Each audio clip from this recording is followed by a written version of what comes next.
ನಮಸ್ತೆ, ಎಲ್ಲರೂ ಹೇಗಿದ್ದೀರಾ? ನಾನು ನಿಮ್ಮ ರೂಪ. ಈ ವಿಡಿಯೋ ಮಾಡ್ತಿರೋ ಕಾರಣ ಅಂದರೆ ನನಗೆ 15 ಡೇಸ್ ಮುಂಚೆ ಓನ್ಲಿ 1500 ಏನೋ ಇದ್ದರು ಫಾಲೋವರ್ಸು. ಬಟ್ ಈಗ ನನಗೆ 6175 ಆಗಿದ್ದಾರೆ. ನಾನು ಮಾಡೋ ಕೆಲಸದ ವಿಡಿಯೋ ನೋಡಿ ನನಗೆ ಲೈಕ್ಸ್ ಆ್ಯಂಡ್ ಫಾಲೋವರ್ಸ್ ಜಾಸ್ತಿ ಆಗಿದ್ದಾರೆ. ಅದರಿಂದ ನನಗೆ ತುಂಬಾ ಖುಷಿ ಆಯಿತು. ನಾವು ಮಾಡೋ ಕೆಲಸದ ಮೇಲೆ ನನಗೆ ಹೆಮ್ಮೆ ಇದೆ. ನಾವು ಅದರಿಂದನೇ ಬದುಕ್ತಿರೋದು, ಜೀವನ ಕೂಡ ಮಾಡ್ತಿರೋದು. ನಮ್ಮ ಖುಷಿಗೋಸ್ಕರ ರೀಲ್ಸ್ ಮಾಡ್ತೀವಿ. ಆ ಕೆಲಸನ ನೋಡಿ ನನಗೆ ತುಂಬ ಜನ ಹೊಗಳಿದ್ದೀರಾ. ಆ ಹೊಗಳಿಕೆ ನೋಡಿ ನನ್ನ ಬಗ್ಗೆ ನನಗೆ ಹೆಮ್ಮೆ ಅನ್ನಿಸ್ತು. Thank you so much. ನನಗೆ ಕಮೆಂಟ್ ಮಾಡಿರೋರಿಗೆಲ್ಲರಿಗೂ ನಾನು ಥ್ಯಾಂಕ್ಸ್ ಹೇಳೋಕ್ಕಾಗ್ತಿಲ್ಲ.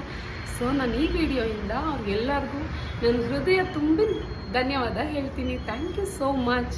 ಹಾಗೆ ನನಗೆ ಸಪೋರ್ಟ್ ಮಾಡ್ತಿರೋ ಎಲ್ರಿಗೂ ಥ್ಯಾಂಕ್ ಯು ಸೋ ಮಚ್. ನಾನು ಹೀಗೆ ಬೆಳೆಸಿ ಅಂತ ಕೇಳ್ಕೊಳ್ತಾ, ನಿಮಗೆ ಯಾವಾಗಲೂ ಎಂಟರ್ಟೈನ್ ಮಾಡ್ತಾ ಇರ್ತೀನಿ. ನನಗೆ ಆ ಶಕ್ತಿ ಕೊಡಲಿ ಅಂತ ಕೇಳ್ತಾ, ಬಾಯ್.